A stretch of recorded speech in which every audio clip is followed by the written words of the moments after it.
My name is Captain Patrick O'Rourke and I'm a candidate for APA Vice President. I'm part of a team led by Captain Eric Ferguson, who is a candidate for APA President. In this video, I'd like to present to you my reasons why I believe you should vote for Captain Ferguson and me to represent you. The short answer is because we have the experience and the skills needed to represent you as your union leaders far better than the incumbents. My experience shows that I'm a natural-born leader and I've trained to improve those leadership skills throughout my life. I've managed large organizations and I have a history of success that you can review on my resume. I've had the pleasure of working with Captain Ferguson in one capacity or another for several years now, and I can assure you that integrity, fairness, and sound judgment are among his greatest strengths. These strengths are as strong as anyone I've worked with. I have learned over my career to recognize talent, and Eric Ferguson has it. I want to talk about the role of the Vice President of APA and illustrate that role is not being performed as it should be. While Dan Carey was traveling around the world using our dues money like his personal checking account, the daily business of running of APA has been left to Tim Hamel. The dysfunction at APA should speak for itself. There is no strategic plan, no intra-committee coordination, and no strategic communications plan. Many APA staff members are about ready to walk out of APA headquarters for good. Remember, there's a legal filing with 2 claims to be heard by the National Labor Relations Board that were filed by APA's internal staff union against APA. I presented some of this information to you in a previous email blast during the election round.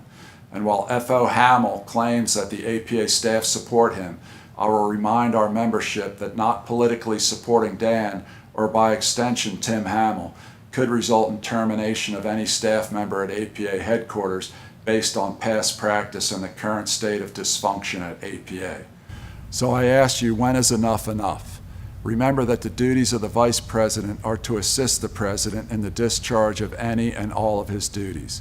It seems that as of late, First Officer Hamel has put his finger in the air to sense the political winds of the day and now appears to be distancing himself from Dan Carey.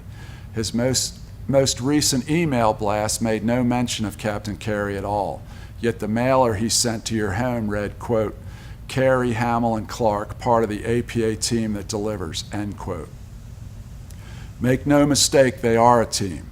And that team clearly favors doing business by harassment, reprisals, untruths, and anything but transparency and full disclosure.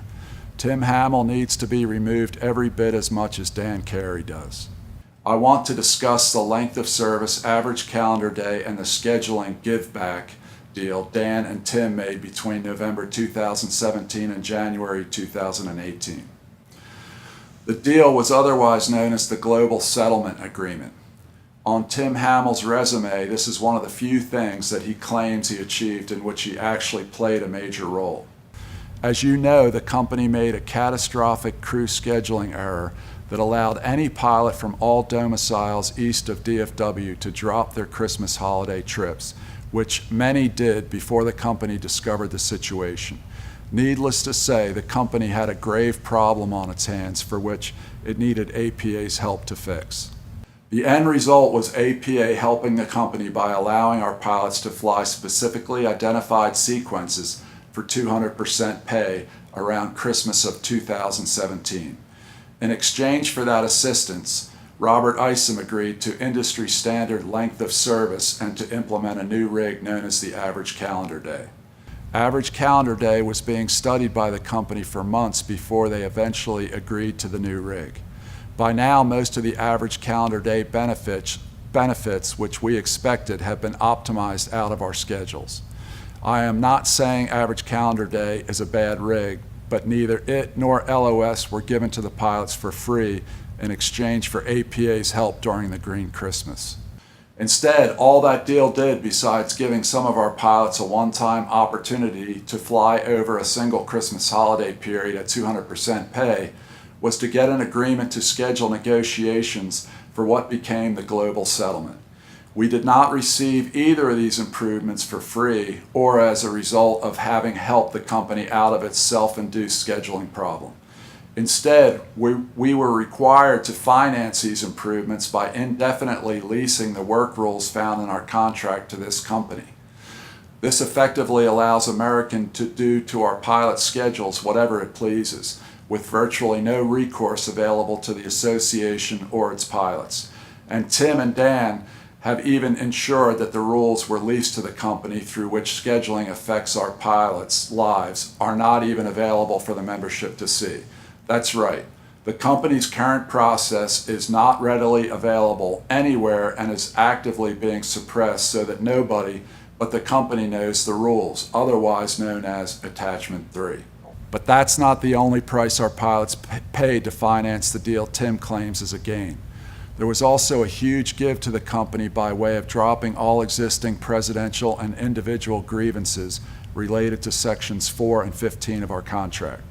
This is in addition to allowing the company to continue their current scheduling practices.